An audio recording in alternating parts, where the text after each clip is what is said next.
Olá, aluno do sétimo ano. Espero que você esteja bem. Nós vamos estar agora retornando aí as nossas correções, fazendo a correção da parte de plantas. Então, nós estamos vendo Reino das Plantas e na página 101 e 104 nós temos algumas atividades para fazer. Então, nós vamos estar fazendo essa correção agora. E eu quero lembrar, né, que é muito importante vocês estarem com tudo organizadinho no caderno, pergunta, resposta, né, os textos com seus índices, né, relacionados aos capítulos. Tudo isso para ficar muito mais fácil da gente fazer as verificações aí no nosso retorno, tá bom? Então, vamos estar aí começando com a parte do sistematizar, que tem 3 questões, lá na página 101. E vocês podem perceber que está escrito assim: nos ecossistemas de Mata Atlântica, que apresentam ambientes úmidos, é bastante comum encontrarmos plantas de apenas alguns centímetros que crescem sobre os troncos de árvores e cobrem o solo. Então, que tipo de planta a gente está se referindo, né? Quando a gente está falando de planta pequenininha, aquelas bem menores, que ficam bem perto da água. Então, essas são as briófitas.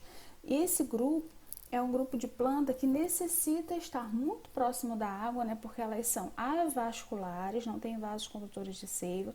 Então, elas vão precisar estar sempre perto da região de água para poder fazer o seu metabolismo, né? Pegar a água, a fazer a absorção pelas raízes, que são raízes muito pequenas, e depois fazer a fotossíntese, tá? Na letra B, a gente tem assim: que fator limita seu tamanho e a área onde essas plantas se desenvolvem? Aqui no padrão de resposta vocês podem observar a ausência de vasos condutores. Então, como eu falei, elas são avasculares e isso indica que elas não têm vasos condutores de seiva, ok? Vamos aí ao número 2.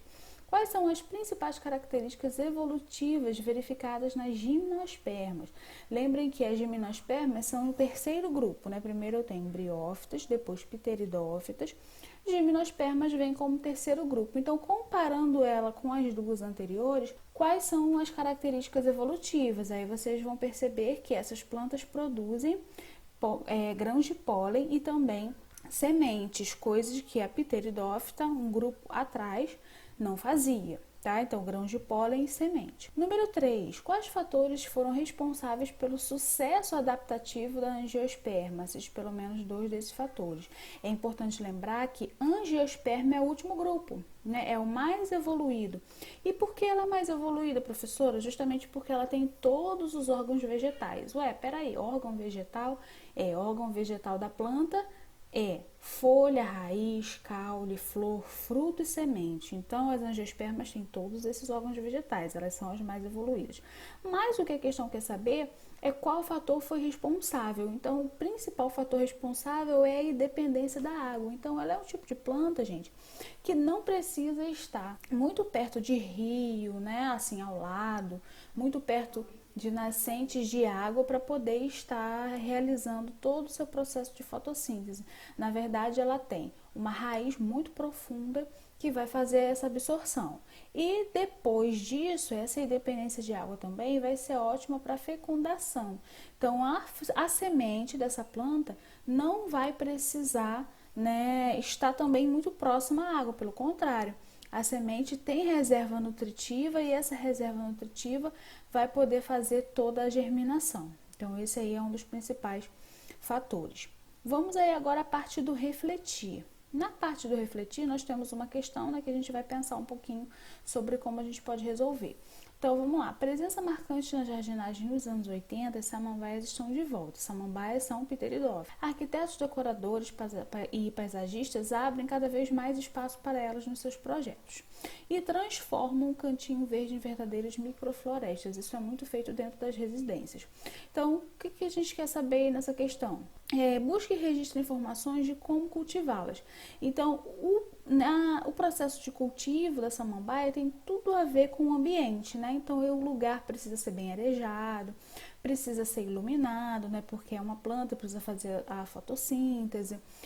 O lugar precisa também ter frescor, né? Receber um vento. Então, todas essas ideias aí são relacionadas. E na questão B, atualmente é proibido utilizar o xaxim como vaso. ele era feito de pequenos pedaços de caule do samambaiaçu. Então, para não exterminar o samambaiaçu, né, que é a samambaia gigante, o xaxim foi proibido. Esse produto foi substituído por vasos de fibra de coco. Por que essa proibição foi necessária? Aqui, ó, acabei de falar, para preservar a população do samambaiaçu, porque eles estavam sendo exterminados, estavam quase entrando em extinção. Vamos ao desafio? Na parte do desafio número 1, nós temos o seguinte item, né? Entre outros usos para identificar espécies de plantas, os cientistas recorrem a um herbário. Herbário é um local aí onde a gente vai concentrar todas as espécies de vegetais, né, para poder fazer os seus estudos em relação a elas. Com base nessa comparação de suas amostras com as do herbário, eles fazem a identificação. Então, como vocês vão fazer aqui essa questão? Vocês vão pesquisar, né? Podem fazer uma pesquisa sobre alguns grupos de plantas, no caso, um exemplar do grupo de briófita, um exemplar do grupo de pteridófita, um de gimnosperma e outro de angiosperma. Fazer uma pesquisa na internet sobre um exemplar de cada planta e anotar aí no seu caderno para você conhecer um pouquinho mais sobre cada uma delas, tá? Então é uma dica aí de como vocês podem estar realizando esse número 1. O número 2, aí a gente tem um texto, né, falando sobre a história de uma botânica que veio morar aqui no Brasil, né, com o marido lá na década de 50. E nesse período, as mulheres, né, dentro da área científica, sofriam muito preconceito, né? Então, vocês vão ler aqui nesse texto que durante 30 anos, essa cientista, né, fez várias viagens à Amazônia, à floresta amazônica, e descobriu várias coisas e pôde desenvolver um trabalho muito importante sobre a questão de botânica na parte de ilustração, na parte de conservação de plantas também. Então, o que vocês vão fazer? Escrever aí um texto relacionado a esse assunto, falando as dificuldades, né, que essa cientista enfrentou para seguir a sua carreira de botânica aqui no Brasil. Leve em consideração o período da história, o período da década de 50, né? Então o preconceito era muito grande. Hoje é muito mais fácil, né, as mulheres serem aceitas na área científica, tá? Então vocês vão escrever um pouquinho, um texto aí de até 10 linhas, falando aí o que vocês pensam sobre esse assunto, né? Leiam com atenção aí esse número 2, podem fazer uma pesquisa também na internet para saber um pouquinho mais sobre a época e todas as dificuldades que a Margaret Mead enfrentou, tá bom? Então, essa aí é a nossa correção da página 101. Vamos agora à página 104, lá no nosso panorama.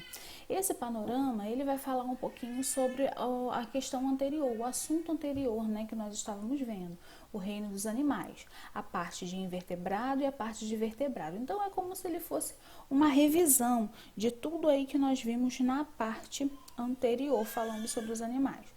Então, vamos lá, página 104, número 1 ao 9. No número 1 nós temos assim: existem animais de diferentes tipos e formas, contudo, todos têm características em comum que agrupam no mesmo reino de seres vivos. Quais são essas características? Então, quando a gente fala de características, a gente vai sempre lembrar de célula. Essas características sempre estão relacionadas às células. Então, essas células serão eucariontes, multicelulares e heterótrofas. Está aqui, ó, número 1. Classifique os animais, agora no número 2, em invertebrados ou vertebrados. Então, abelha é um invertebrado, tubarão é um vertebrado, polvo é um invertebrado e morcego é um vertebrado, tá? 3. Que semelhanças existem entre os ovos das aves e os ovos dos répteis? Então, tem uma semelhança muito grande, tanto que dizem que eles vieram aí de um mesmo grupo, né? Então, a principal semelhança é a presença da casca. Essa casca protege o embrião que vai ficar no lado de dentro do ovo. E esse ovo também tem uma substância nutritiva que vai ajudar no desenvolvimento aí do filhote, né? Do futuro filhote. 4. Que características dos anfíbios deu origem ao nome dessa classe de vertebrados? Qual é a principal característica deles mesmo, gente? É ter duas formas de vida, né? Então, a primeira forma de vida, a fase inicial, é na água e a segunda é na terra. Então, esse termo, né, anfíbio, significa duas formas de vida e é justamente esse termo que dá nome ao grupo de animais.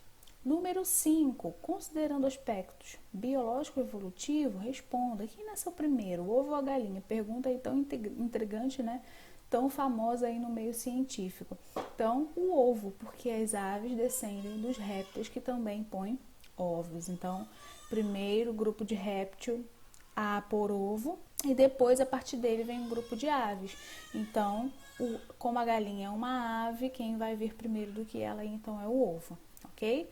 6. Os primeiros vertebrados a conquistar definitivamente o ambiente terrestre foram os répteis, por apresentarem adaptações que possibilitam resolver com eficácia os problemas da vida fora da água. Aí a pergunta é a seguinte: que adaptação é essa?